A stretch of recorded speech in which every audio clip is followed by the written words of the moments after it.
Thank you everybody for coming today evening and giving me an opportunity to share with you something that I've learned in my journey of staying here in this monastery for 24 and a half years. So we'll begin with a prayer. So some of you may not know what these prayers are. Just enter that space, be there, and then after 3 minutes, or maybe 2 and 3 minutes, then we'll start the class. Is that okay? Thank you very much. Hare Krishna.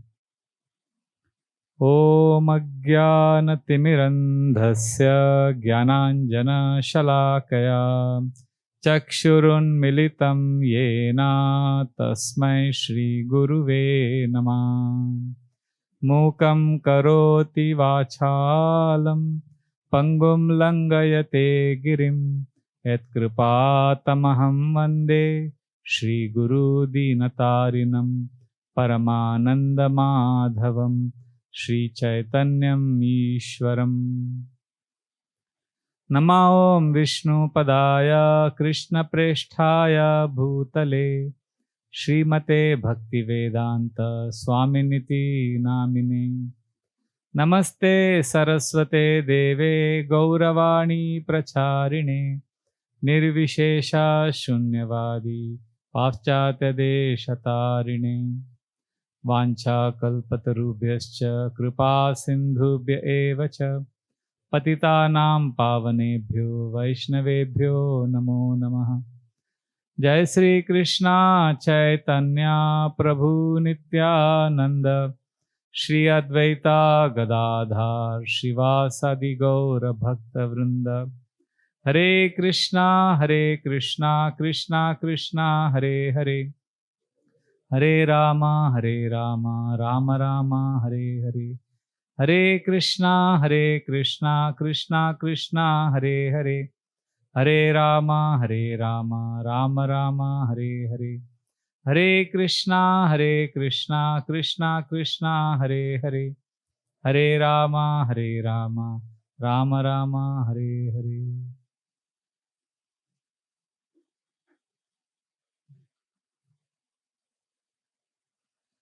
Yonta pravishya mama vachamimam prasuptan sanjivayata kila shakti dhara swadhamna anyam shahasta charana shravana tvagadi prananamo bhagavate purushaya tubhyam katanchana smrite yasmin duskaram sukaram bhave vismrite viparitam sya Shri Chaitanya namamitam.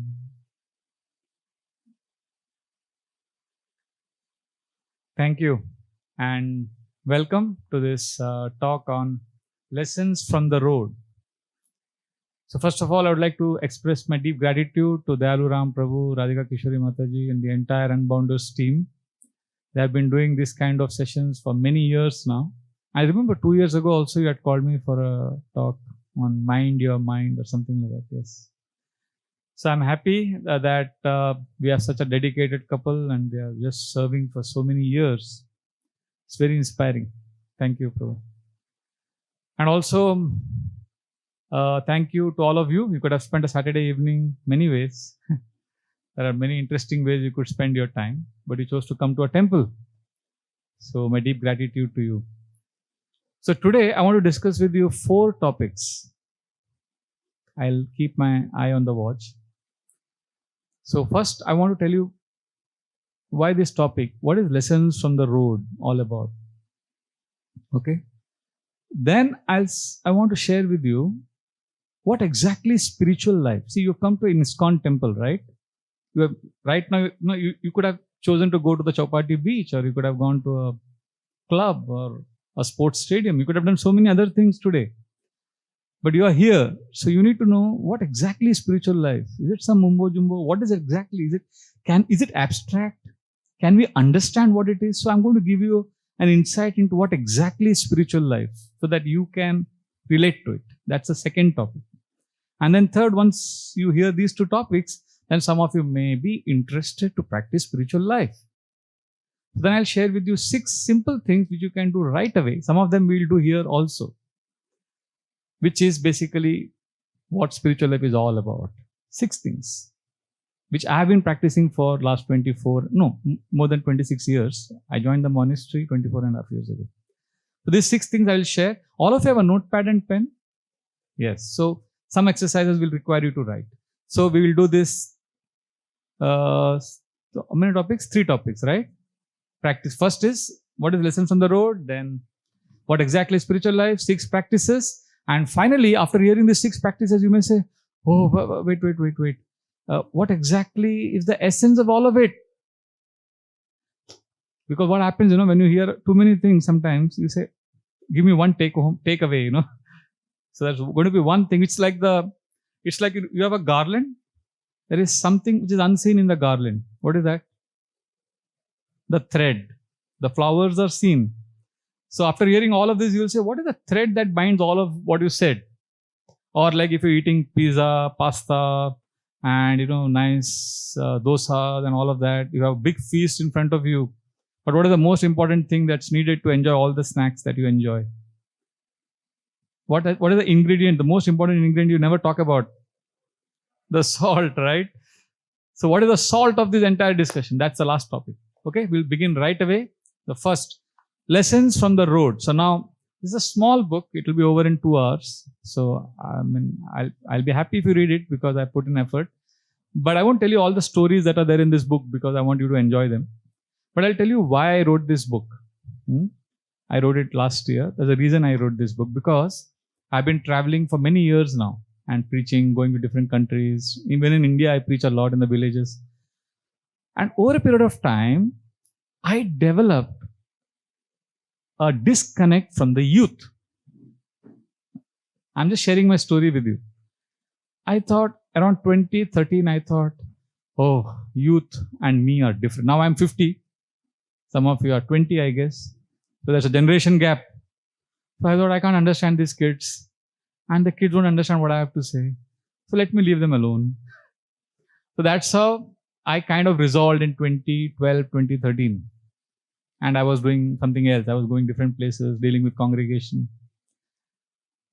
Because I thought there's a generation gap. But then I had an amazing experience last year. Last year, when I went to US for the first time. I'd been traveling to other places, but US, I traveled to 25 cities in 30 days. It was a whirlwind tour. And I was amazed. I met so many youth.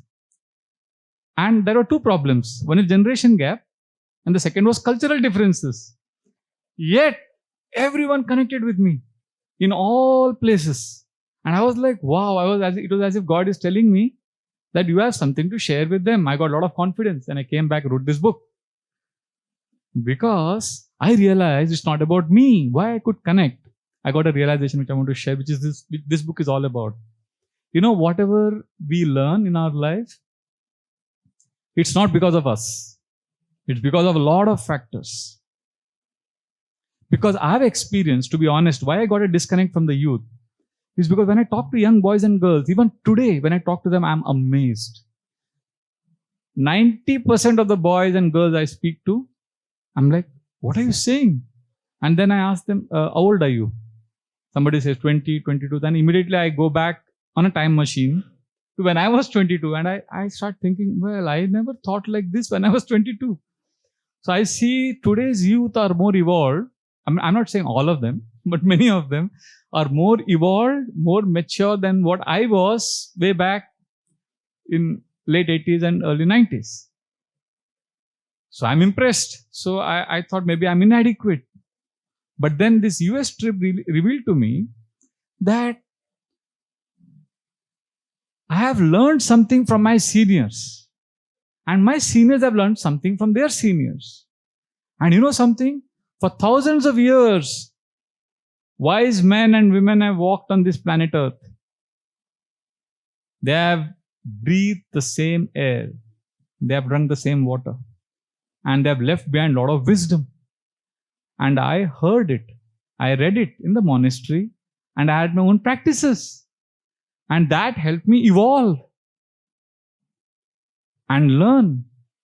And when I shared what I learned and what I have observed with the younger generation, just like I made my life better, they can make their lives better. You're getting it? Because it's evolved knowledge. It's evolved wisdom. So I have something to share with you, which I'm sure will help you, because it's not mine. It's collected from many places. So with this background, I want to now enter the topic about spiritual life. So what I learned, I've shared it here. There are many stories. I'll briefly tell you what it is. This book has 2 sections. I'll just briefly tell you this. About the people and places I went to and what are the different lessons we learn. Is it possible to be happy with little? I went to a village and what I saw there. And then I went to Russia. Nowadays, Russia is very unpopular amongst many people. They call Russia an aggressor country, which has invaded Ukraine. But when you meet the common people there, what happens? So that's entire chapter. Then about my experience with a very famous cricket superstar when I was a young boy. What happened to me when I met him? I was like, wow. And then the whole story. And then contemporary heroes like Rajnikant, Virat Kohli, Dhoni, what we can learn from them. What are the spiritual lessons we can learn from them? That's one chapter. Then about one Indian spy was caught by the Pakistan government and then how we languished in the Pakistan jails for many years and we came back to India. So this story. And then finally, Bollywood dreams about one famous actress who died a few years ago and then what happened in her funeral and then what lessons we can learn from that. And then about Abdul Kalam, an entire chapter. Not exactly about Abdul Kalam, but Mahatma Vidur from the Mahabharata and comparing him with Abdul Kalam. And then a friend of mine who is a very successful man in the stock market and is also a Hare Krishna spiritualist. So how can you be in the stock market and also be a spiritualist? And then finally an article on the movie spells, the effect of movies on our mind. That's one. And this is about people and places. And then there's an entire section on principles and process that we follow in our lives. Like what exactly is Bhakti Yoga and how do we not get trapped by rituals but practice spirituality? How do we cope with lust? Lust is something, it's like the dark side of us, which we don't talk about, but we're struggling with it. What do we do with it? And then an appointment with Mr. Death. One of my very close friends was diagnosed with cancer and what did he do with it? And then finally terrorism. When you're all young kids, there was a big terrorism attack in Mumbai which happened in 2008. And that Ajmal Kasab was caught right outside our temple, just 300 meters at the main road there. And it was a big shootout and we heard all of it and there was fear and panic. What happened during those days? So that's been described with spiritual lessons, of course. And then finally one chapter on how do we pray to God? You may want to know how do we pray to God? And then how to appreciate and practice gratitude in life. And then about Warren Buffett's life and what lessons we can, Warren Buffett, right? So his life, how can a billionaire be a renunciant? So is he a renunciant in disguise? We will read about him. And finally, last article is on how we can play cricket in spiritual life. So what is spirituality got to do with cricket? That's the last chapter. So this is about my book, Lessons from the Road, because I was asked to speak about it. Now we'll come to spiritual life. Okay, the first topic is done. I feel a little shy to talk about my own book, but I spoke about it nevertheless. Now, spiritual life, what is it? It's simply 2 words.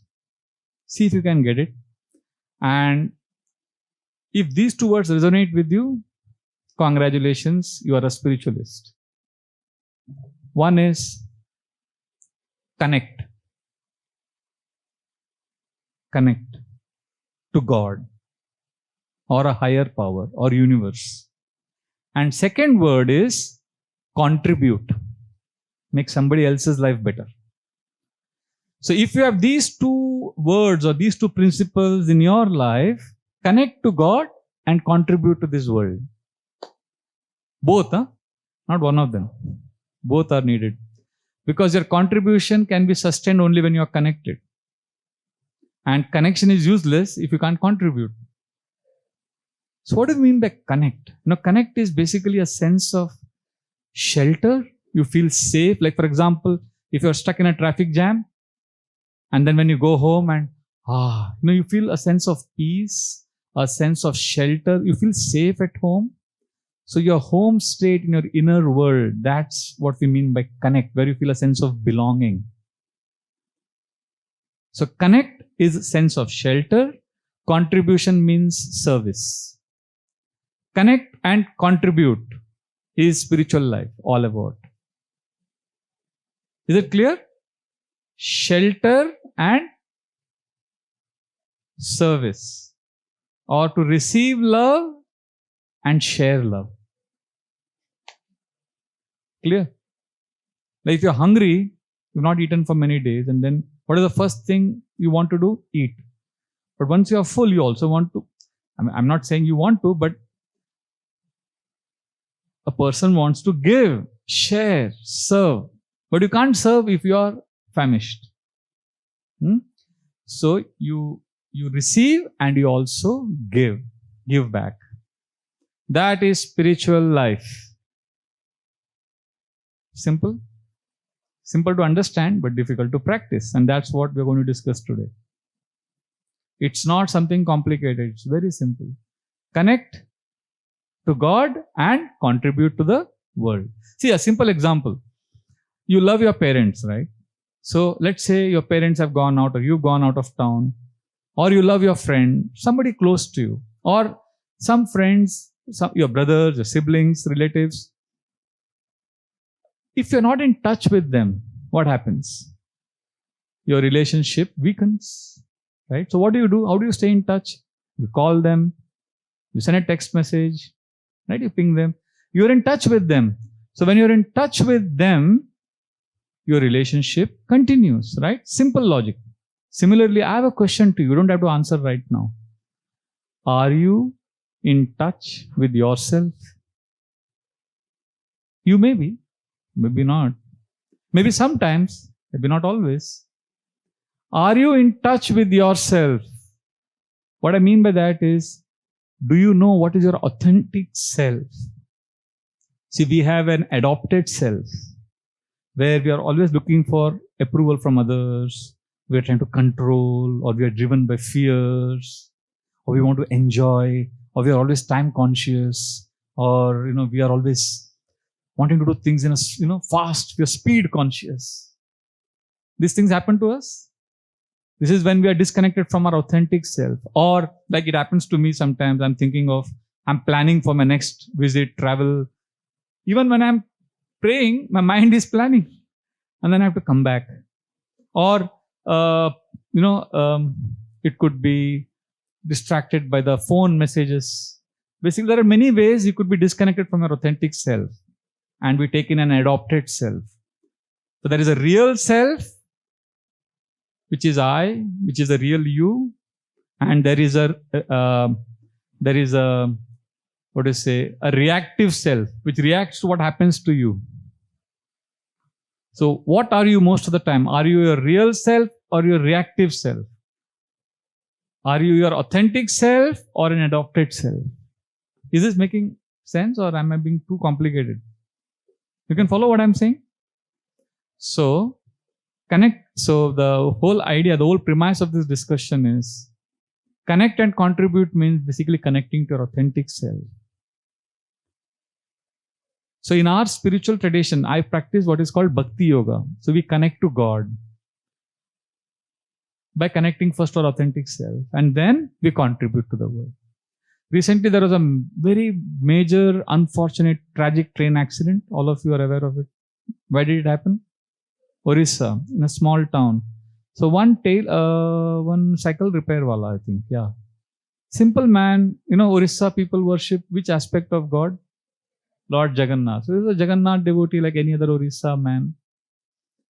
And he was in his shop, a small, quaint village, town where nothing happens most of the time.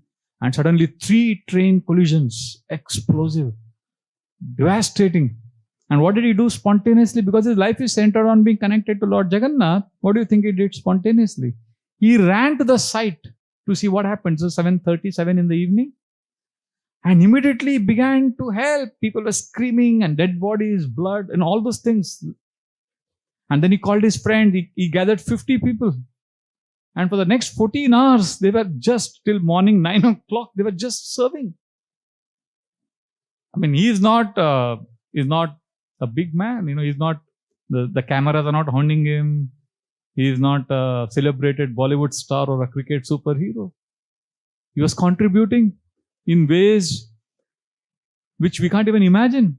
But that was a test. Because he was deeply connected, he could contribute.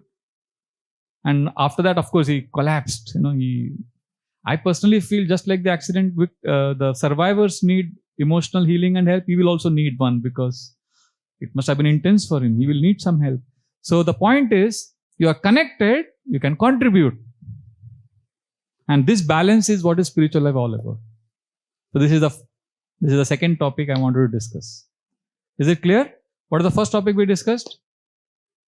The book, The Lessons from the Road. I told you what the chapters are all about. So it's a small book, you can take it.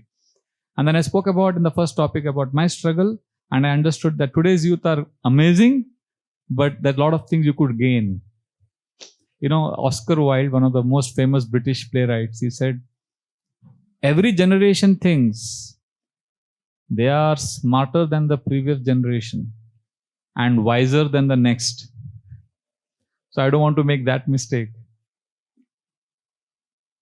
I remember my aunt telling my sister when she was a young girl and she was fighting with my mom and her moms actually. She's my cousin.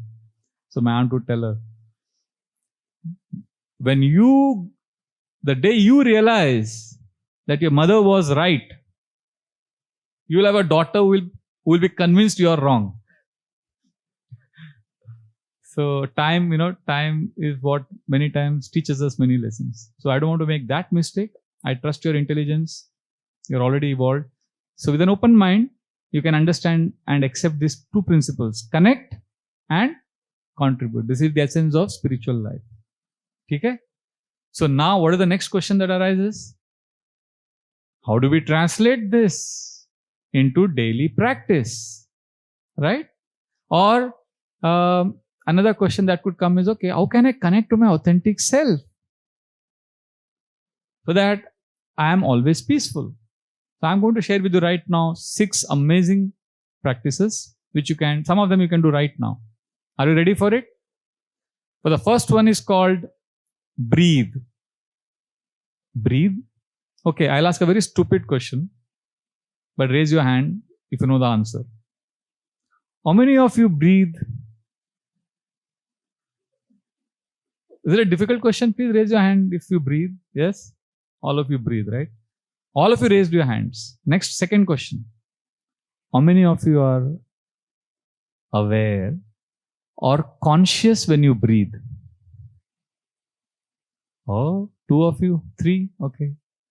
5, great. So for the first question, everybody raised their hand.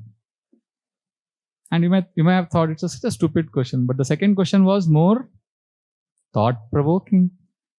So how many of you breathe? Everybody. How many of you are aware that you are breathing? That's where we fail. I'll do a small experiment with you. Okay? Now you're sitting straight. Answer one question. All of you breathe, we breathe in and we breathe out, right? So I have a question right now. Answer immediately. Raise your hand. When you breathe in, our stomach goes inside or comes out? How many of you feel it goes in? Okay, I see a few hands. Half. Thank you. How many of you feel when we breathe in, stomach comes out? Thank you. So half of you felt that we human beings, when we breathe in, stomach goes in. And half of you felt that we human beings, when we breathe, our stomach goes out. That means we human beings don't know how to breathe. Animals are I think they are better off. So what exactly happens? What do you think happens? Stomach goes in or it comes out? Goes in. See, I hear both words, in and out. So what you do, let's do a small experiment. Sit comfortably. Don't be stiff. See, I feel this is such an important exercise we are doing because you don't know how to breathe. Or you are not sure. This is disastrous. Most diseases can be avoided if you simply learn how to breathe. Doctors will tell you this because, they'll lose a prospective patient. But this is it. This is called in the Taittiriya Upanishad, the books that we read, this is called as Pranamaya Kosh. You are cleaning up your pranas, your vital life force in the body. So, okay, now you're sitting comfortably, right? Don't be stiff and don't be like this. You'll fall asleep. Just breathe, relax. Close your eyes. Gently inhale. Now exhale. Keep inhaling and exhaling slowly.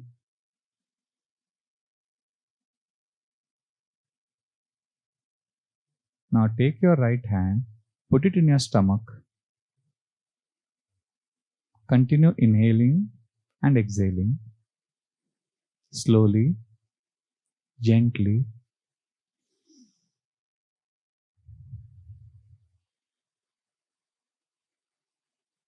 Relax.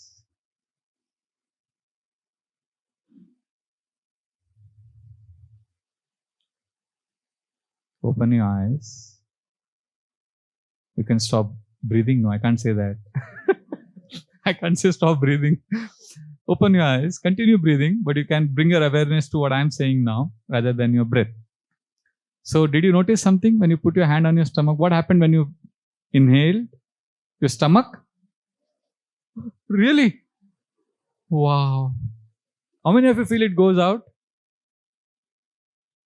Okay, no problem. What you can do, when you're sleeping tonight, you can try this.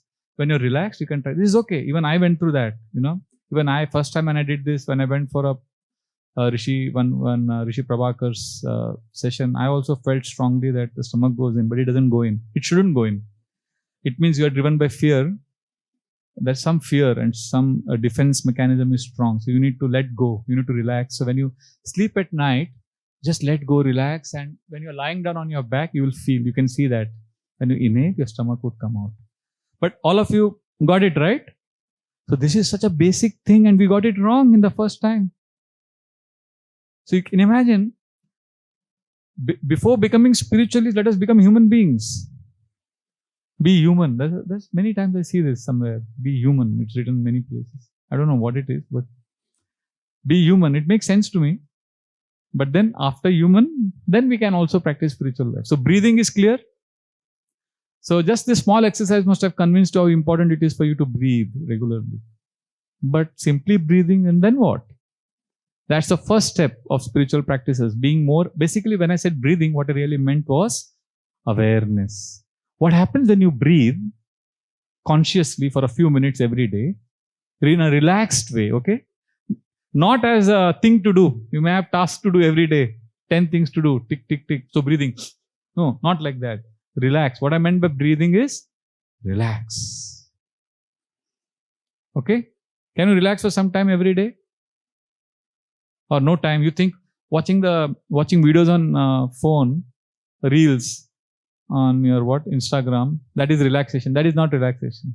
That time your breath is, you're not aware of your breath. You're not even aware. You are basically just sucked in by the dopamine kicks that you get through the reels. When you talk about relaxation, we've been doing nothing. Just breathing. Trust me, your life would change dramatically by this simple one exercise. And this is free of cost. Okay? So what will happen, I'll tell you, immediate benefit. Remember we spoke about authentic self and an adopted self. We spoke about the real self and the reflective self. No, not the reflective, sorry. The reactive self, right? So when you breathe relaxedly, all the kachara that is there up here, which is of which self? The reactive self or the adopted self, all that kachara goes out. It's just like you go to the washroom and then flush out. When you flush, what happens? आप flush करते तो क्या होता है? सारा किए कराए पर पानी फिर जाता है, right? Or whatever. It all goes out. It just flushed out of the system. Similarly, when you breathe regularly, consciously, all the kachra it's like Control A, delete. It requires practice, but it happens. And you will feel it. For me, conscious breathing, a few times, I call it as breathing breaks. Just drop everything for a few minutes, just 2 minutes. Take your smartphone, keep an alarm. That's one of the good users of the smartphone. Put an alarm for 2 minutes and then just breathe. And after 2 minutes, you'll feel refreshed. Simple. For me, breathing breaks are like drinking water. Like, it's not simply when you're thirsty. See, I drink 5-6 cups of water. Everybody drinks on an average in a day. So it's like drinking water. What happens? You feel a little energy and you feel your thirst is quenched and you need water. Similarly, you need conscious breathing, especially in modern times when you have a lot of distractions and a lot of stimulations. So first of the 6 practices is clear. What is it? Breathing. Thank you. So don't underestimate it just because you're getting it like free and it's so simple. The best things are simple and free. Life is not complicated. When I was in college, I remember we had one paper called econometrics. It was a very scoring. All other subjects papers were very theoretical. But there was a last page, I saw it, I felt there is some trick here. It can't be so simple. There is a catch here. Let me figure it out. I was just racking my brains and I wasted 20 minutes on it. And then I couldn't do it. I lost 4 or 5 marks. And when we came out of the examination hall, we were always talking, Arey, kaisa tha, ye question kaisa tha, ye tha. And everybody, it was such a simple question. We just had to do these 3 steps. And I realized, yes, but why didn't I get it? Because my mind was complicated. I was thinking, nahi, yaar, itna simple kaise ho? Nahi. We like things that are complicated. But breathing is very simple and it is effective and it is free of cost. Okay? Done? We'll go to the other 5 now. First is breathing. Second is journaling. Now, journaling is a 2-hour workshop which I do, which I can't do right now because this is another subject matter. But journaling there are many types of journaling. I practice 8 to 10 types of journaling. Now, for what is relevant for you is, what exactly is journaling? You have a paper and pen, or nowadays you have your computer, whatever. You write. Basically, put what's up here on paper, or on the computer, or on your phone. Take it out of your system through writing. See, there are celebrities who write books. They write books to share with the world what they know. But journaling is writing not to share, but writing to discover. There are many things you know, but you don't know that you know. I hope you get it. Getting it? There are many things you know, but you don't know that you know. When you start writing, you are like, wow, this is me? This was there inside? I have got so many examples I'm like amazed. I started liking myself honestly after I started journaling. And that's why I speak a lot in my classes about self-love, how you need to forgive yourself, how you need to like yourself. I can speak it with conviction because I started developing those positive feelings for myself because I trusted myself that I'm a good person at heart. There are a lot of good stuff here. And it comes out when you journal. And life appears beautiful. You connect to your authentic self through journaling. Clear? So one exercise we'll do now. We don't have a lot of time. I'll keep an alarm for 3 minutes. And 3 minutes ke liye likhna hai, okay? I'll tell you what to write and how to write. You just follow. Are you willing to do this experiment? All of you? Again? Right? All of you will write, right? Okay, now listen to this rule. This is called as, listen to this very carefully. This is one of the journaling called as free writing. What is it called? Free writing means you just write. You may say, write what? Write any damn thing. Just keep writing. Okay, now you'll say, but what if I go blank? Then write that. I'm going blank right now. What a stupid exercise Prabhuji has given. Whatever it is you write. Sometimes you get stuck, right? Then you write that. I'm getting stuck. I don't know what to do. But just keep writing till I say stop. Is it clear? Don't start now. I'll say start. Everybody is clear about the rules? Somebody would like to explain what is the rule? जोर से कोई एक व्यक्ति बोल दो. What is the rule? of this free writing? Write anything and keep writing. And what else? Write anything, keep writing. What else? If you go blank, then write that you're going blank. Basically, keep writing till when? Till when? Till I say stop. Can you do it? It's difficult? No, right? But wait. Now, you may want some ideas to write because, you may say, I'll write anything, but you may be already clear about what to write. But some of you may be like, I don't want to start. Problem is to start. I've seen many people in my writing workshops, journaling workshops, they don't start. That is the biggest problem. That's a jinx because they're scared of, they've written so many school exams, college, always you have to write assignments, reports. So they think this is also that kind of writing. This is not that kind of writing. This is a very pleasurable writing because nobody's going to read, nobody's going to give you an A for it. So many people are scared to start. But once you learn the technique, then it's going to be difficult for me to stop you. It's amazing. So I'll give you one technique today. This is called now writing or awareness writing, which is one sub category of free writing. What is this called? Awareness or now writing. Now writing means what is happening right now in my mind. Like for example, you could write, the AC is too cold. I wish the AC was, let it continue like this, but I'm just saying, something could be in your mind. Or you could say, I'm feeling hungry. I hope they give proper dinner after the class. But don't write it just like that. Just say, right now, my mind is saying that I'm hungry. Now my mind is saying, I have to complete my assignment for the college. My mind now tells me that there is an itch on my lower back. I need to scratch. Don't do anything. Now my mind is telling me, go to the washroom. Whatever your mind says, write it down. Is that okay? This is called what? Awareness or now writing. And you know what you will discover? Something amazing. As you write the sentence, before you complete the sentence, you will realize that your mind has told you 5 things. And at the end of it, you will be like, wow, I am different from my mind. Till now, your identity had been merged with your mind.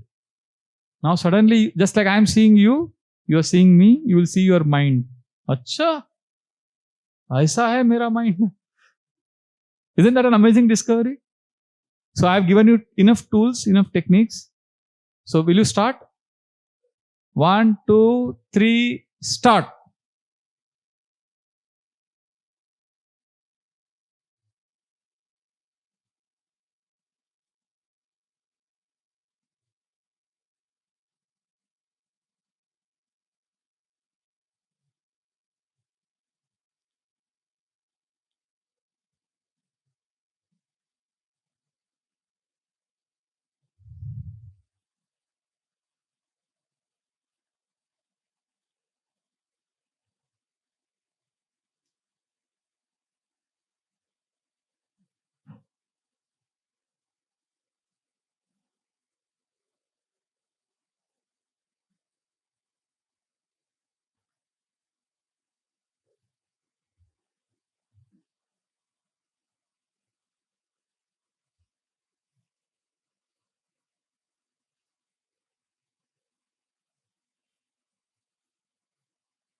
Don't stop. Don't stop. Keep writing. In case you're going blank, you can write about the sounds you're hearing right now. Or you can write about the smells that you're experiencing. Or what's happening in your body right now. Or you could write about what thoughts you're getting in your head right now.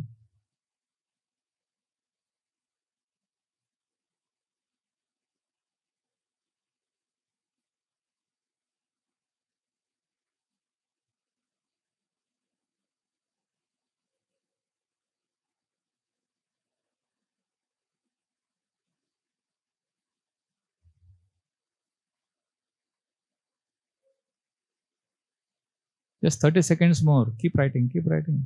Rukna nahi hai. It's like jogging for the mind.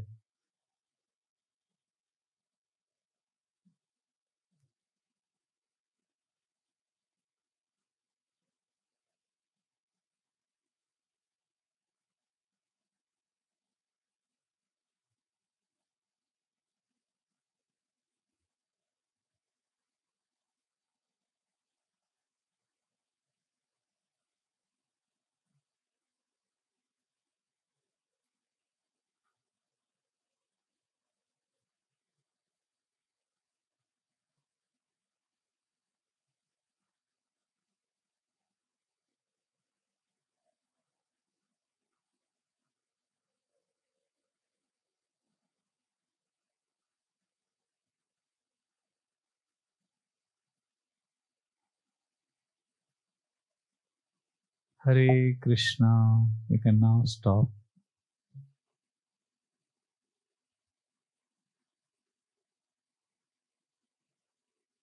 Does it make sense to you? Do you see some merit in this? I know 3 minutes is a very short time. Generally, I do it as a 10-minute exercise because that's when the real churning happens. 3 minutes is like just over. So did anybody try this exercise which I said about writing what's the different thoughts that you get in your mind? Did anybody try that? You tried that? Anybody wants to share some realization you got? Any realization you got while doing this exercise? Yes?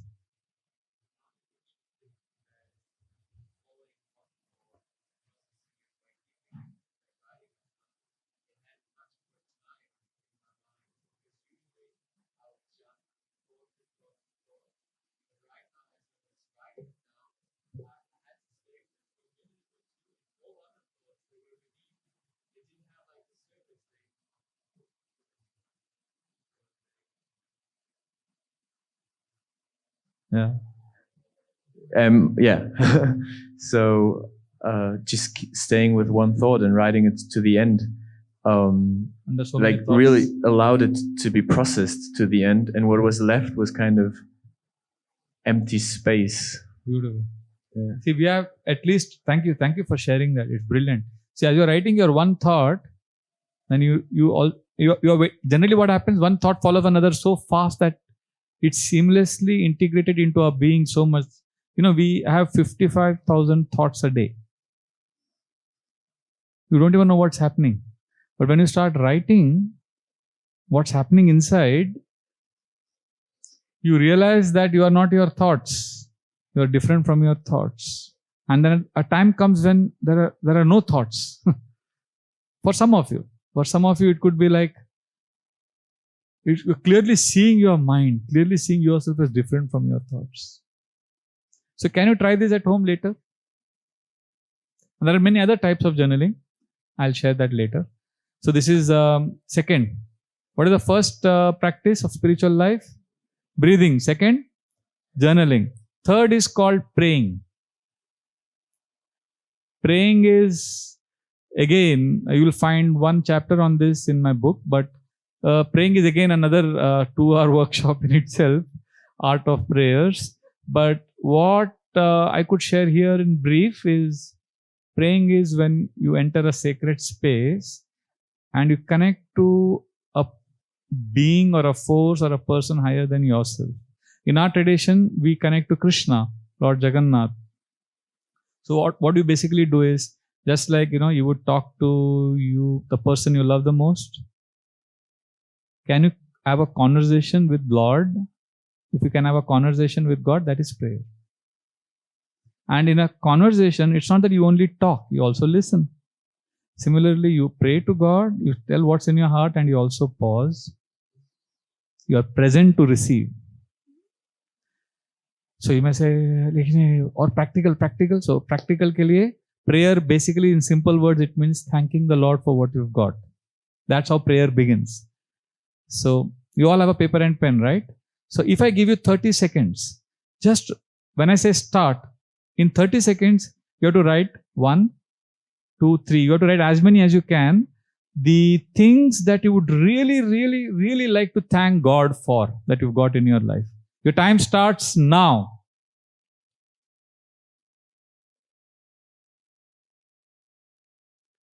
Keep writing, keep writing. Something, you have to thank God for something. Okay, stop. Once I did this exercise. This is again a 10-minute exercise, gratitude journal. This is a true story. One boy was sitting, not for a journaling workshop, we are a little more spread out and it's like relaxed writing. So one boy refused to write. He was sitting behind, he was looking out of the window. I said, why are you not writing? He said, actually, honestly, the exercise I gave was, the year is coming to an end. In the last 1 year, who are the people you would like to thank genuinely? And thank them. So he was like, Prabhu, there are so many things I've done good for others. They need to thank me.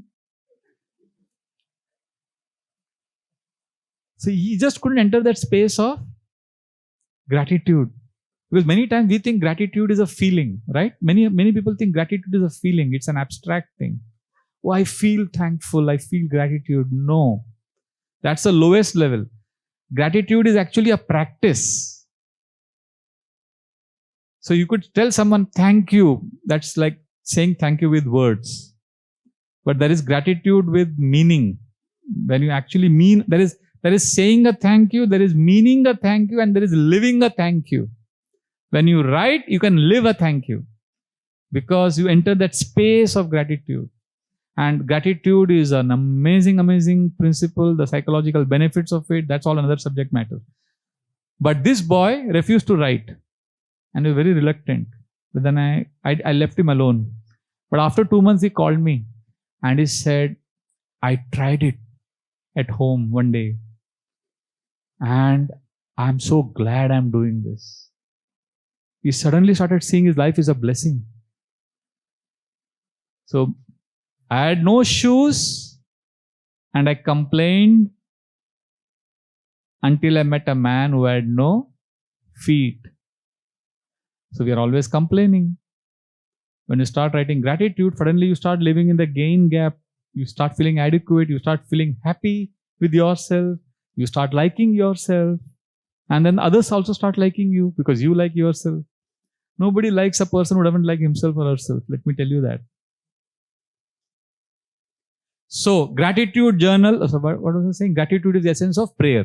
So, if you want to know what is prayer, write a thank you. Now, there is one exercise, we will not do it now, but if you do this, you will know what is the power and magic of prayer. That is, you wrote 1, 2, 3, 4, some points. Okay, we'll do this for 30 seconds. Pick any one of those points that you have thanked God for, right?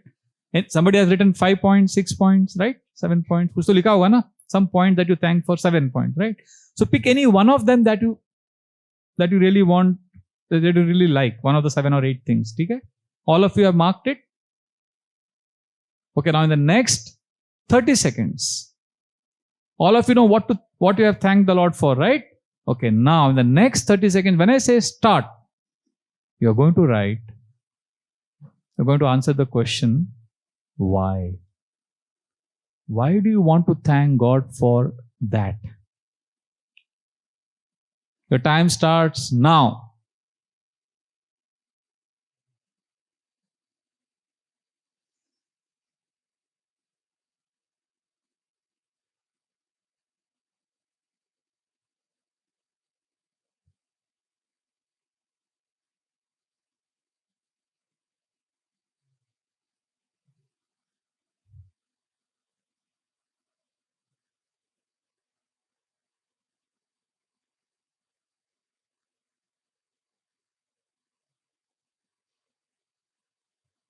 Hare Krishna, thank you. See, I'm just doing small exercises with you, but these are extremely powerful.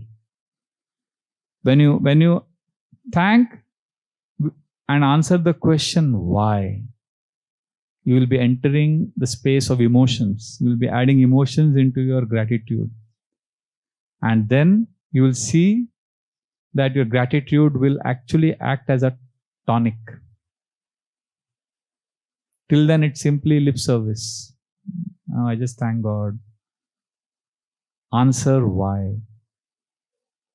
Okay? So prayer ho gaya. What are the first three? What is the first one? Breathing, journaling, prayer. And what are these three about? What is the topic we are discussing? Practices for spiritual life, right? The fourth, there are 6, and now I'm going to rush through the remaining 3.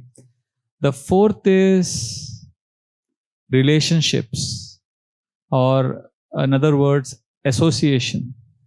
Like what you're doing right now, you are taking association of each other. You may not be aware, but you are there with other people who are also having similar desire, right? Like you came for this seminar expecting something. There's somebody else who also have that need or that desire. So if you want to progress in spiritual life, associate with those who are like you. If you want, what is the easiest way to become a drunkard? Make friends with other drunkards. How do you become an addict? Drug addict. Similarly, how do you become a spiritualist? Have relationships with other spiritualists. Okay? This is the fourth point. Everybody clear? First is breathing, journaling, prayer, relationships, and next is scriptures or wisdom books. Scriptures. What does scriptures mean? How many of you have heard of the book Bhagavad Gita? All of you have heard, right? Srimad Bhagavatam, Ramayana, Mahabharata. In India, everybody has. See, this question when I ask it's amazing. Even in Amsterdam, I asked in one university, they knew Ramayana. I was like, wow, there were 10 people in the class. 9 of them raised their hands. And all of them were Western bodied. I was like, wow, you know Ramayana?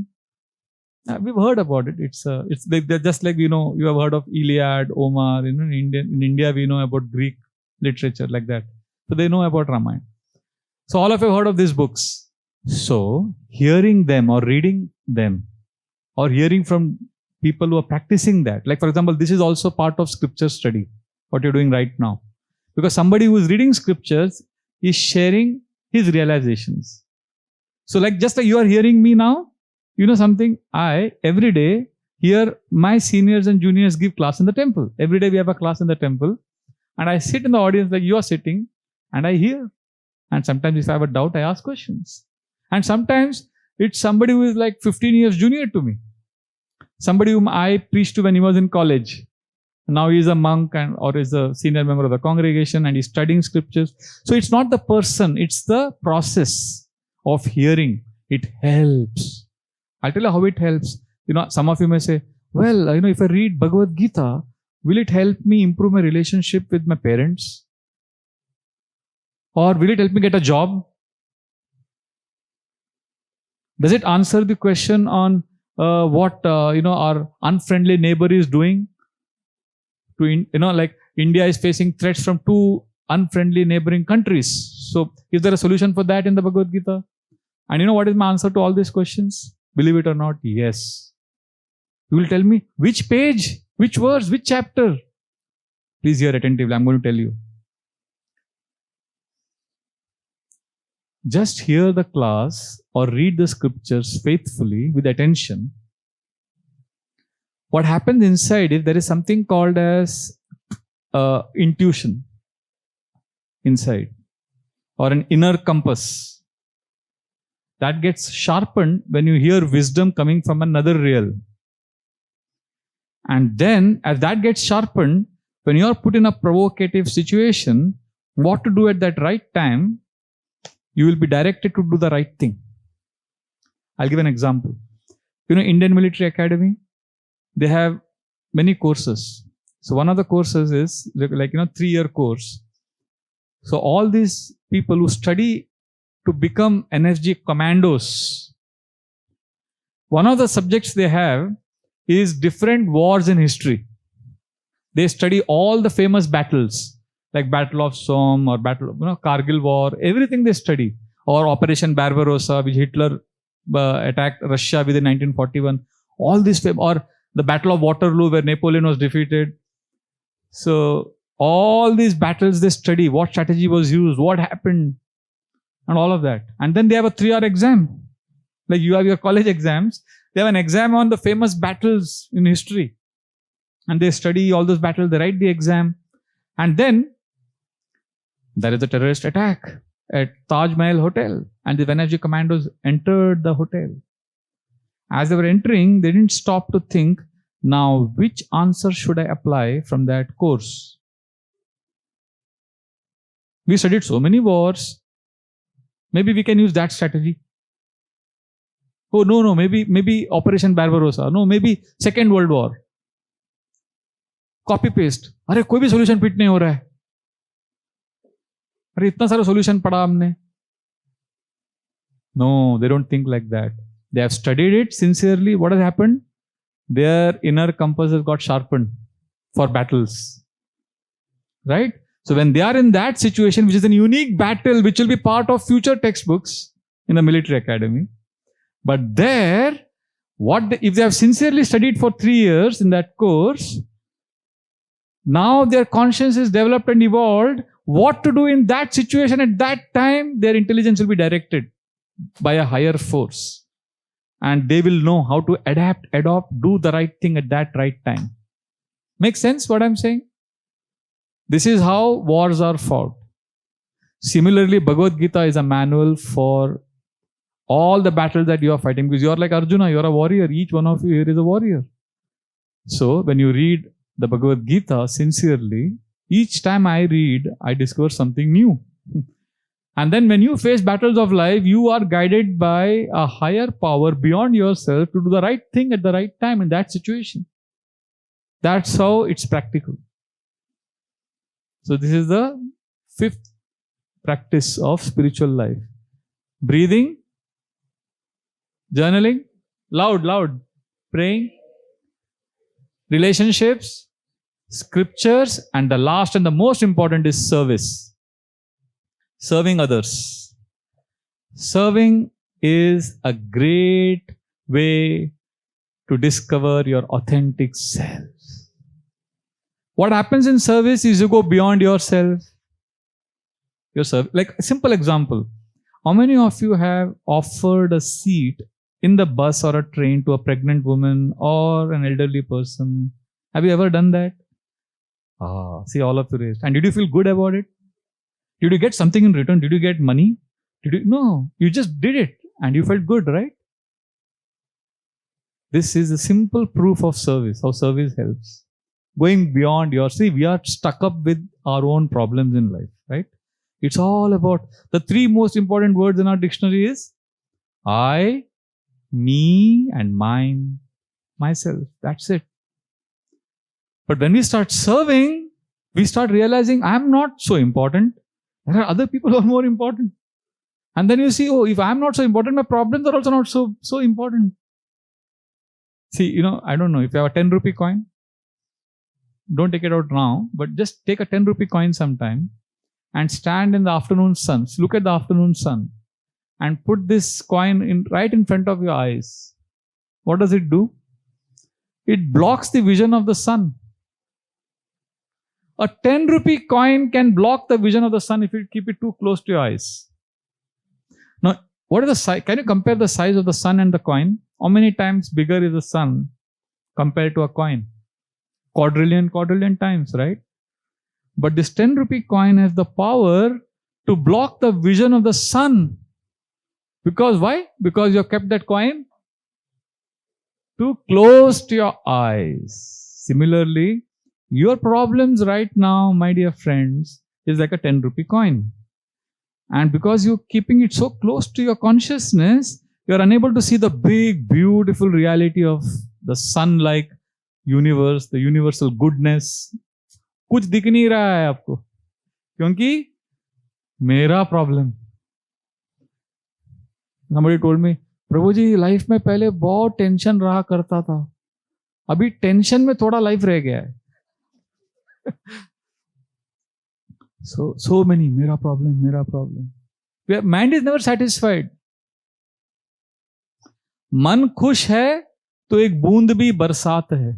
One poet said, मन खुश है तो एक बूंद भी बरसात है, दुखी मन के आगे समुंदर की भी क्या औकात है. I can't translate this into English.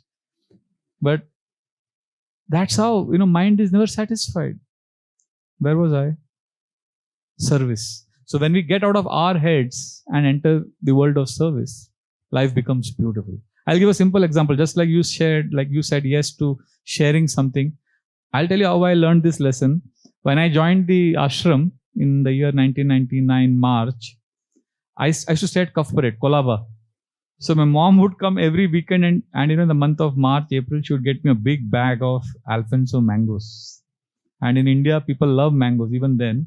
And I was very fond of mangoes. And my mom knew that I have a weakness for that. So she would get this big bag of mangoes. And we all have been given one locker where we keep all our stuff.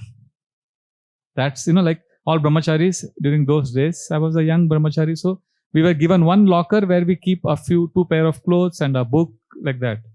And I would push this bag of mangoes inside that locker.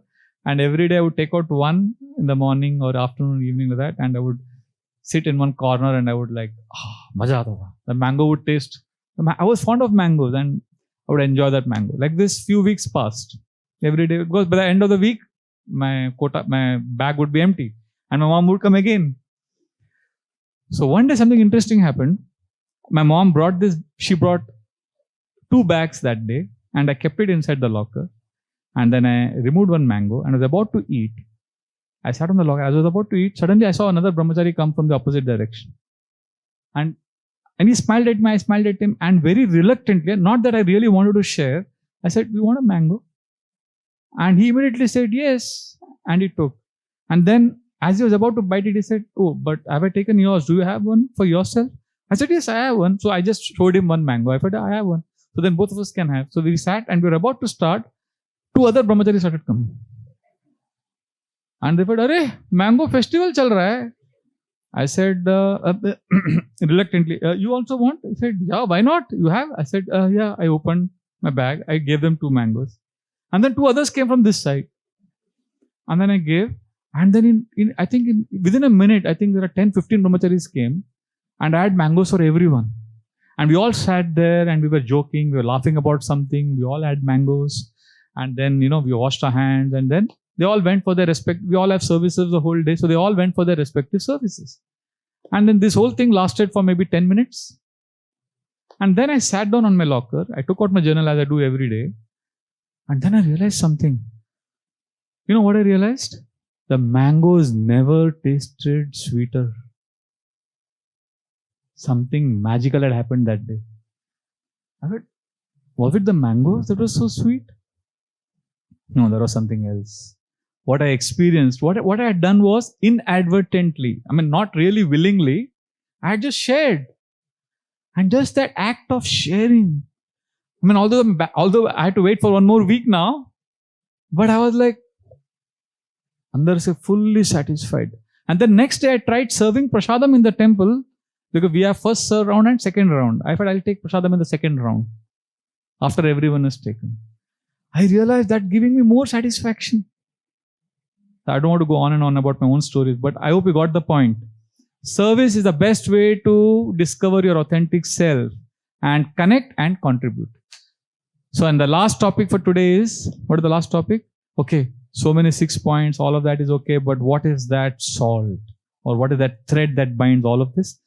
That is simple 4-word phrase, coming back to awareness, or coming back to Krishna, or coming back to God. That is the essence of the entire 1-hour class that I gave you today. Coming back to awareness, or coming back to Krishna. I'll need to explain this for a few minutes. When a plane is going from Mumbai to Delhi, many times the winds throw the plane off course. In fact, 90% of the time the plane may be off course, but it keeps coming back on track and it reaches the destination. So coming back to awareness means today we did breathing. So your mind maybe have wandered, but when you get it back to breathing, you have come back on track. Or when you're writing journaling, your mind is going here and there, you gently come back, that is coming back to awareness. When you're praying and your mind is just, so we pray like we chant Hare Krishna, Krishna Krishna, Hare Hare, Hare Ram, Ram Ram, Hare Hare. We chant our japa. The mind wanders. So what we do, like the plane goes off course, we gently come back to chanting. So we keep coming back to awareness, we discover our authentic self. Is this clear? So to summarize, we'll have some questions now. Before we take questions, I want to summarize what we discussed today. So the first topic we discussed was I spoke about this book. I told you about some chapters. Anybody remembers any of the names or any of the things that I spoke from this book? Yeah, Abdul Kalam and Mahatma Vidur. Like this, many chapters are there. Anything else? Basically, I spoke about how this book came because of what experience of a disconnect with the youth. And then I realized that all of us have something to share with the world and we can learn from others. Right? So that was about this book. Then I spoke about what exactly spiritual life all about. Anybody would like to answer? Raise your hand if you know the answer. What is spiritual life all about? Please raise your hand. I see a hand behind. Last. Yes. Yes. Red. I can see red. Yes. What is spiritual life all about? Don't see your notes. Just say what you remember. Connect to the God and contribute.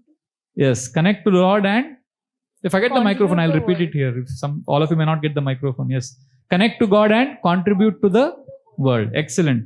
So connect also means shelter or receive love. And contribute means service or sharing love, giving. Okay? This is about, I spoke a story about a recent incident that shows how if you connect, you can contribute. Orissa train accident story, right? So this is about connect and contribute. And then also gave the example of you calling up your father, mother, friend, staying in touch with people you care for. Similarly, if you connect with yourself, connect your authentic self, then you can contribute in the long run. So this was about the topic about what exactly is spiritual life. Then what are the 6 practices for connecting to your authentic self? Breathing, journaling, praying, relationships, scriptures, and service. And then what is the thread that binds all of this together? Coming back to awareness, coming back to Krishna, coming back to God. So I pause here and I invite any questions or comments at this point of time. Hare Krishna. Yes. You need a microphone for this question. Acha, one more thing before you ask the question. Many of you, see, we spoke about scriptures as one of the points. I take classes on Bhagavad Gita every week, but not always. Like I take most of the time, but I have a team which, like I'm the one who takes most of the time, but sometimes I miss. If I'm traveling, somebody else takes on my behalf. So it happens once a week, but it's based on invitation. So if you're interested, you will have to either meet me or Paulomi Mataji. Can you just come here for a minute? So this is Paulomi Mataji. She coordinates this program on Mondays. So after the class, she'll be standing there just at the back. Either you can meet her or me. I would prefer you meet her and tell her that you're interested. Then she'll take down your name and number and then she'll invite. We don't charge any fees for this class. But if you want to know more about Bhagavad Gita, how to apply it in your day-to-day life, and the series is called Life Lessons from Bhagavad Gita. So we discuss different verses and the different chapters. So, and it's related, and a lot of young people come, like you, people like you, 18 to 25 age group. So if you're interested, but it's based on invitation, so you'll have to contact her or me, and then we will invite you for this class. Hare Krishna. Yes, now we can have your question. Hare Krishna, Prabhuji. Yes. I have heard many of your lectures and I've noticed you always mention about journaling. So can you please provide us with some of the tips and tricks we can start journaling and how we can continue with the journaling? Because I've seen one of myself also. We start journaling, but we don't continue till the end. It stops after a week or two. So how can we improvise with that? Yeah. So I see 2 questions. One is you said you heard that most of the classes I speak about journaling, if not all classes. I speak about journaling a lot of times. And you are asking that the interest goes away after some time. What do I do to continue that? Right? That's your question. Some tips and see. Today I gave a few tips. Like I think they're very powerful. You try them and see. You'll get hooked to it. It will become addictive. And it's like meeting your mind every day. Arey, mind ye bol raha hai.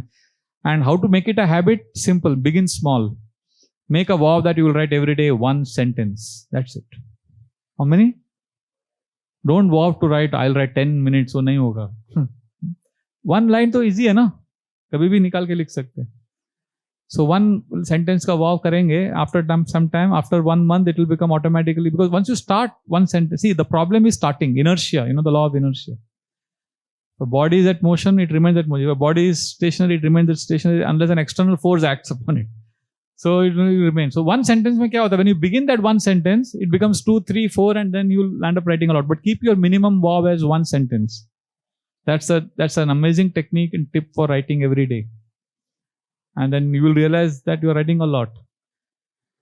And regarding other tips and techniques, this is it. This is the most important. Write one sentence every day. Begin with that. And I will tell you what happens by journaling. My experience. When you drive, today I came from our Gordhan Eco Village. It was raining heavily. And we were passing through, trees. It was raining, so beautiful green, lot of trees, and the car was going very fast. I was like looking at the trees. I couldn't make out कौन सा tree है. इतना fast जा रहा था. अरे mango tree है, नहीं, ये बादाम का निकल गया गाड़ी. At some point of time, because of traffic jam, the car went slow. So when the car slowed down, I could see, अच्छा mango tree है ये, अच्छा. इसके ऊपर there are 10 branches. Oh, there is a parrot sitting there. I could see details of the tree because the car slowed down. Similarly, our life right now is so fast, we don't know what's happening inside the landscape of our inner world. It's so fast, our mind is going like a car. कुछ समझ में नहीं आ रहा है ना? But if you write, what happens? Writing slows down. You have experienced talking and writing. Writing is slower than talking. If you write for half an hour, it will be 2 full-scape A4 size pages. It will take you 30 minutes. And to speak that, it will take you less than 5 minutes. So writing slows down. So what happens? Just like the car slows down, what happens? You see everything around you. Similarly, when you write down, you see, अच्छा अभी ये thought आया, अच्छा मेरे घर में ये चल रहा है, अच्छा उसने ये. You start seeing your strengths, weaknesses, life. You get a different perspective. So basically, it's a technique. The technique is slow down your life and write 1 line a day. And all of them are integrated actually: breathing, journaling, praying. And don't simply write journals every day. Also hear scriptures. All 6 are important. Because if you write only journals, then your mind can cheat you. Mind can come to the back door also. You need a higher intelligence also. You need to hear and read wisdom books. Otherwise, your mind can cheat you. Because Hitler also wrote, Adolf Hitler. Have you heard of his name? Why is he infamous for? What did he do? He exterminated 6 million Jews. The Holocaust you have heard of, right? So Hitler also wrote a journal. So you will say, wow, Hitler bhi likh raha tha. So if you write journal, but if you don't have higher wisdom, somebody guiding you, some higher power, then journaling can make you a Hitler. Right? Now you may say, I will not write only. Prabhuji ne bola Hitler ban jayega. No, that's another extreme. we either, black and white. We want black and white everything. So one of the techniques for writing journal is hear scriptures regularly, breathe, write 1 sentence. These are some of the techniques I can share along with the other techniques I shared in the class. What are the techniques I shared during the class? Now writing, free writing, awareness writing is same as now writing. Okay? Thank you. Hare Krishna. I see a hand here. I'll come to you later. Yes.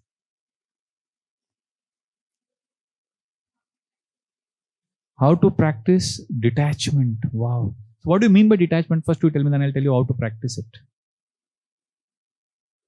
So if you tell me what is detachment, then I'll tell you how to practice it. What is in your mind when you say detachment? Be honest. Speak it on the microphone. You'll have to switch it on. Radhika Kishori Mataji, you can just tell me when to stop. Hello. Okay, you just let me know. If we are providing any service, in return we expect something. This is what I was looking for. So how do we get detached from expecting reciprocation from people, right? So detachment is a very big word. That's why I wanted you to be specific, because Bhagavad Gita defines detachment in many ways. So your question, if I understand correctly, is how do I become detached from expecting from other people to reciprocate when I serve them? Right? Everybody got this question? Now, my honest answer to this is, it's not possible. And let's be realistic. So what we can do? Okay. So if I genuinely serve someone, we need some reciprocation. We need some love. Like if you're really serving someone, you want that person to say either thank you or talk to you, right? That's natural. So I'll tell you what I do. Like you live in your family of 5-6 people, right? In our monastery, it's a family of 70 people. And everybody, from like different cultures, traditions, backgrounds, different behavioral patterns, and all living in one place. So you can imagine the dynamics. It's an intense dynamic place. So once I was helping one devotee in one project and I was writing for him for some things. And then I was doing it selflessly, but you couldn't, because he was also busy, unfortunately. He couldn't communicate with me. You know what I did? I called him. I said, Prabhu, I have been serving you for last 3 months. Every day I'm spending 2-3 hours. And you are just acknowledging it by saying, okay, I received. But I need more than that. And because he's a genuine human being also, he dropped everything and he came and spent 3 hours with me. And we had, we went to Govinda's, we had pizzas and we laughed, we connected with each other. It was such a big relief. So the moral of the story is often solutions are very simple. We allow the mind to build up and imagine many stories. Oh, person is not reciprocating, he's envious, he's in a lot of stories. Sometimes a honest, open communication resolves many of the problems. So that is one. I'm answering your question. This is the first step. Second, be more realistic about your expectations. Sometimes people are, they want acknowledgement, appreciation every day and 10 times a day. If you are like that, then you won't get it. So it's important to practice detachment at that time. Detachment means you need to receive love from some source higher than this world. See, the nature of this world is everybody will disappoint you at some point of time. You may not like to hear it. There is a law, law of gravity. What is law of gravity? Any throw up, it comes down. There is a law in this world called law of suffering. Anything you enjoy or expect to enjoy, it gives you double suffering. You may not like the law, you may try to refute it, whatever you do, but it acts upon everyone. So one of the ways suffering comes is the inability of people to reciprocate with your sincere offering of service. So what you do then is, because you can't serve always if you're not getting love. What you do then? You take love from some other source, not this world. That's what we do in Bhakti Yoga. We connect with Krishna. We try to take love from the Lord. And then when we are dealing with people, what we do? We want love from them also. But we say, nahi milega, nahi milega. हमको किससे लेना है? भगवान से, कृष्ण पे. तो हम क्या करते हैं? We chant, we connect with the Lord, we receive, we feel loved, we connect. And then when we contribute selflessly without expecting, that person feels, Arey, why did he give me time? उनको तो कुछ नहीं मिला. He spent so much time for me. So that person feels, wow, he really genuinely, selflessly gave me something. And when that person feels in the heart, by your words you cannot convince. It's a feeling in the heart. When that person feels that, yes, he genuinely served me without expecting anything in return, then that person will give you love. And when that person gives you love, what will happen to you? What was your first state? You didn't expect only because you were taking from some other source. Now because you got bonus. This is a bonus, na? He is giving you love. So when you get love from this source, you are like, Arey, maine to expect bhi nahi kiya tha. And then you become grateful to the Lord. And then you give love more back. And then he sees, Arey, man, selfless. So what happens is that expands love. And it all began with you taking love from some other source. In this world, everybody wants. Everybody is hungry. And it's a fact. Everybody is like starved of love. They are like, बहुत दुख है, pain है, दिल में ना. A lot of pain people are carrying. So they want. And if they just imagine 10 hungry people are sitting and everybody is crying for food. How can one hungry man feed another? How can one drowning man save another drowning man? Getting it? So it's very difficult. We all are hungry and we are like, you're not feeding me. So we are saying there is another source from where you can get your filling. In Jagannath Puri, the pujaris, the ones who cook for Lord Jagannath, they first take prasad and then they come to the kitchen. Then they take prasad, they are fully satisfied. Then they take bath and then they get fresh and then they go to the kitchen and cook for many hours. पेट भर गया, फिर अभी आराम से cooking करते हैं अच्छे से. तो आप पहले अपना पेट भरो. कैसे? भगवान से लो. Take love by chanting, by connecting with devotees. And then when you deal with the family, friends, they are like, wow, this person is so selfless. Just giving. And then they become happy with you. And then when they are happy with you, they give you love, you feel, wow, I didn't expect and I'm getting so much. So like this, you're also happy, they're also. Is that okay? Thank you. I saw some other hand here. Okay, yeah, I'll take your question. How should we be consistent in life? Consistent, would you like to explain what you mean by consistent? The microphone is coming. I saw it pass from here. Okay, you go on. I'll repeat it on the this microphone. So you are asking about how to be consistent, like for example?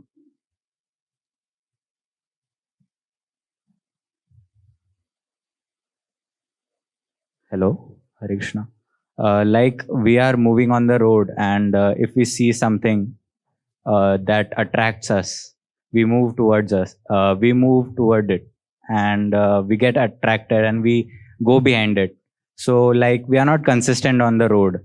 So how should we be consistent towards our goals and everything that we need to achieve? So you have a goal and you want to achieve it, but you get distracted by so many things. Yes. Right? So you need accountability to yourself. So you can begin with having an external accountability, means having some friend or relative or some well-wisher to whom you are accountable. And like we have what is called as a sadhana card. Sadhana is a spiritual practice. And we have a card where I tick certain boxes every day just to ensure that I'm consistent in my habit formation. First of all, you need accountability. So you need external accountability and internal accountability. Externally, you can make somebody, somebody you trust. You can be accountable to them. Like for example, for the electronic gadgets, for all the electronic gadgets I have 4 people I'm accountable to. So they get a mail every Saturday, every Sunday on all the internet activity I have done throughout the week. That way I am also safe. Right?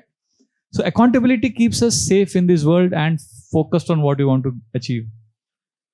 If you think I'm independent, I don't need anybody, then you will have more challenges. So if you have good relationships and accountability, then you can achieve your goals. External accountability. And then after some time, you will realize that external accountability is not enough. Internal accountability is also needed. So that's why you need to have some card or some tracking sheet where you take certain box, but don't have too many goals. Don't spread yourself too thin. You'll not be able to do it because then you'll be overwhelmed by the goals and targets to achieve that. You'll lose the joy of spontaneity because some of the best experiences in life come from spontaneous actions, right? So don't go other extreme.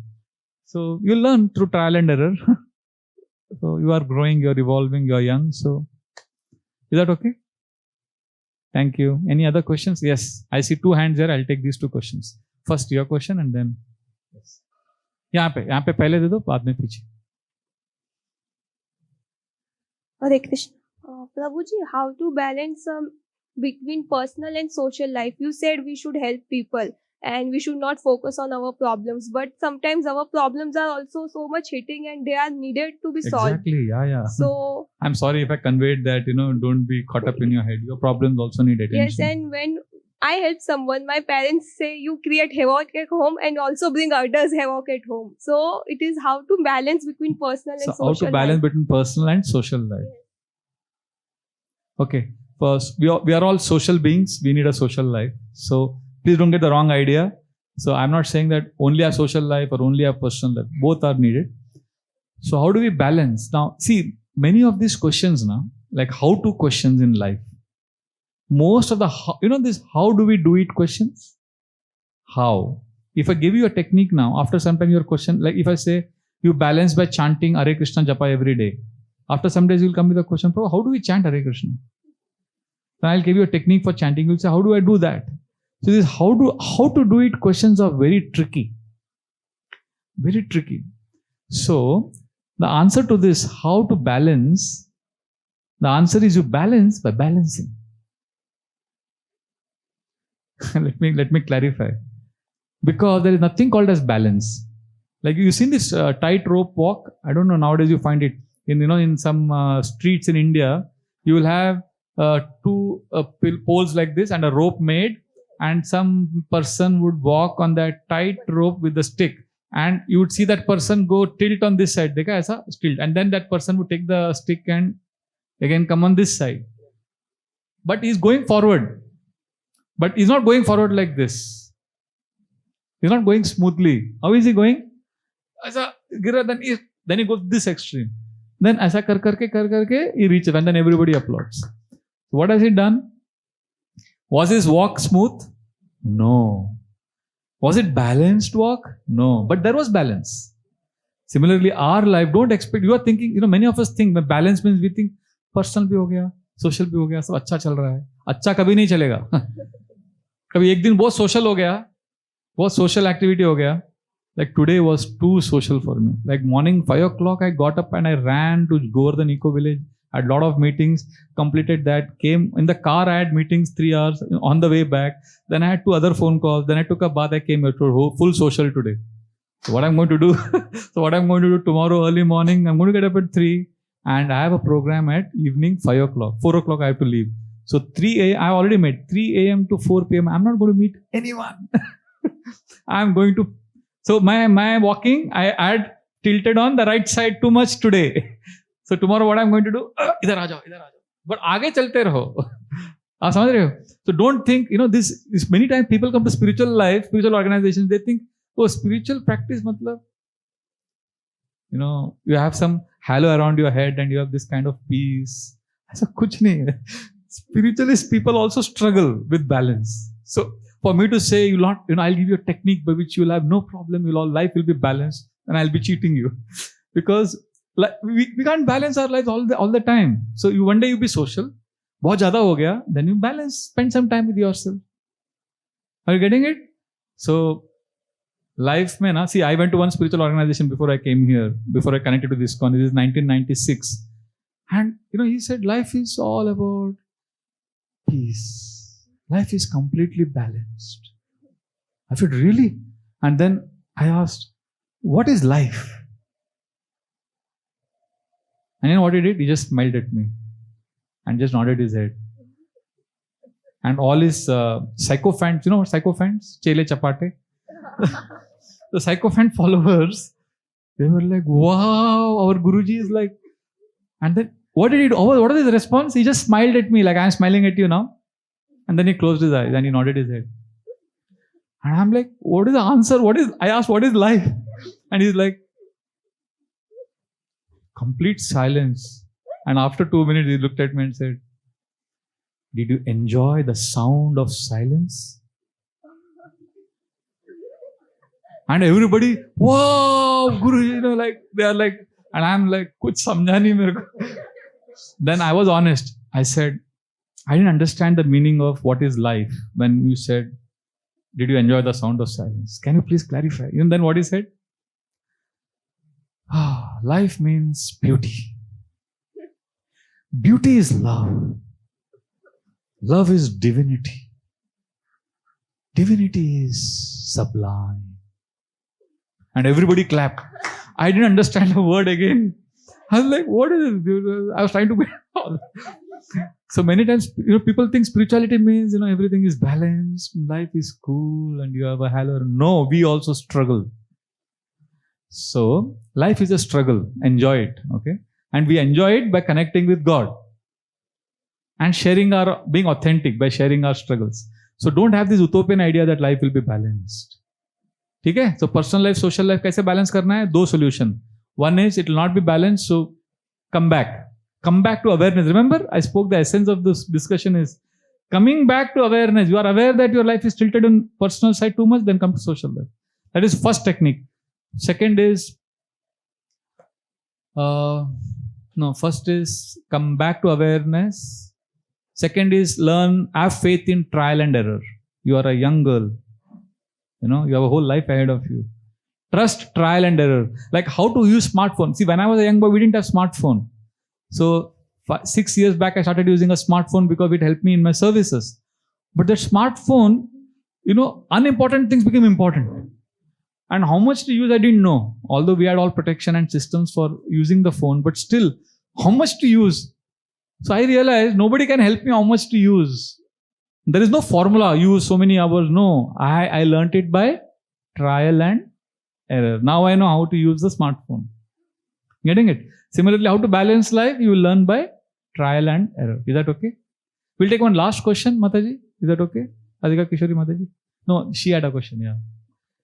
Do you have time for more questions? Or this is the last question. This is the last question, okay? Yeah.